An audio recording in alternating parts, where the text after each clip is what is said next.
হযরত আবু হুরায়রা বিশ্বনবীর হাতে হাত রেখে বাইয়া থুইয়া কালিমা পড়ে মুসলমান হয়ে গেছে।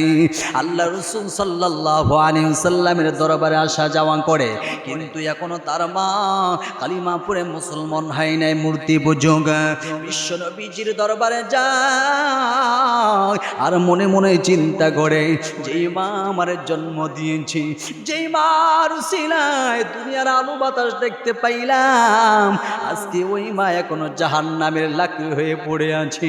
আমার মা তো এখনো মূর্তির পূজা করে, আমার মা তো এখনো কালিমা পড়ে মুসলমান হয় নাই। মুসলমান ভাইরা আমার, আবু হুরায়রা মারে দাওয়াত দে, মা গো, ও মা, আমি তো মুসলমান হয়েছি, তোমার সন্তান কালিমা পড়ে মুসলমান হয়ে গেছে, মা ওই জাহান্নামের আগুন তো সহ্য করতে পারবা না। ওই জাহান্নামের আগুনে 1 বছর না 2 বছর না গো মা, 3,000 বছর জাহান্নামের আগুনকে জ্বালাইতে জ্বালাইতে পোড়াইতে পোড়াইতে একেবারে কালো বানায় ফেলাইছে। ও মা, ওই জাহান্নামের আগুন সহ্য করতে পারবা না মা, এখনই সময়, এখনই সময়, তুমি আমার হাতে হাত রেখে বাইয়া থইয়া কালিমা পড়ে মুসলমান হয়ে যাও, অথবা নবীজির হাতে হাত রেখে বাইয়া থইয়া কালিমা পড়ে মুসলমান হয়ে যাও। যখন সন্তান মাকে দাওয়াত দিল, আবু হুরায়রার মা আবু হুরায়রাকে এমন কিছু শব্দ শোনায় দিয়েছেন বিশ্ব নবীজির ব্যাপারে। আবু হুরায়রার মনটা ভাঙা গেছে।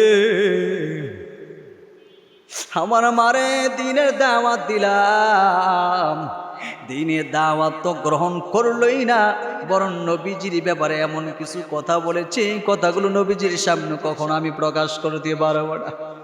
আবু হুরায়রা চোখে পানি, চোখে পানি নবীজির দরবারে চলে গেলেন। ইয়া রাসূলুল্লাহ, ইয়া হাবিবাল্লাহ, নবী গো, মনটা ভালো না।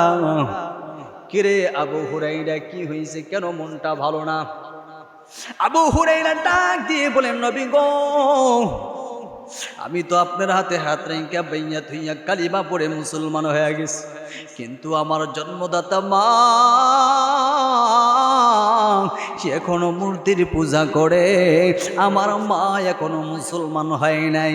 ইয়া রাসূলুল্লাহ, আজকে যদি আমার মা মারা যায় জাহান্নামের আসামি। ইয়া রাসূলুল্লাহ, নবী গো, আমি কেমনে সহ্য করব সন্তান হইয়া আমার মা জাহান্নামের আগুনে জ্বলবে, আমি কেমনে সহ্য করব গো নবী? নবী, আমার মার জন্য একটু দোয়া করতে পারবেন নি? আল্লাহ যেন আমার মাকে হেদায়েতের মালা গলায় পরায় দেয়। আল্লাহর পয়গম্বর রাহমাতুল লিল আলামিন আসমানের দিকে এইভাবে 2টা হাত উঁচু করে দোয়া করেন, আল্লাহ, আবু হুরায়রার মাকে তুমি হেদায়েত দান করো। মুসলমান ভাইরা আমার, আবু হুরায়রা এমন একটা দৌড় দিলেন, উনি মনে মনে চিন্তা করেন, দেখি বিশ্ব নবীজির দোয়া আমার বাড়িতে আগে পৌঁছায় নাকি আমি আবু হুরায়রা আগে পৌঁছাই। আবু হুরায়রা দৌড়ান শুরু করে দিলেন, মার ঘরের দরজায় করাঘাত করলেন। মা ঘরের ভিতরে আসনি,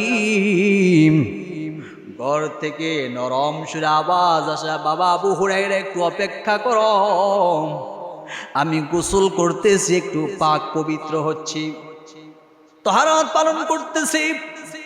মা, ঠিক আছে, তুমি পাক পবিত্র হও। কিছুক্ষণ পর মা দরজার সামনে আইসা আবু হুরায়রার সামনে বলে ফেললেন, আশহাদু আল্লা ইলাহা ইল্লাল্লাহু ওয়া আশহাদু আন্না মুহাম্মাদান আবদুহু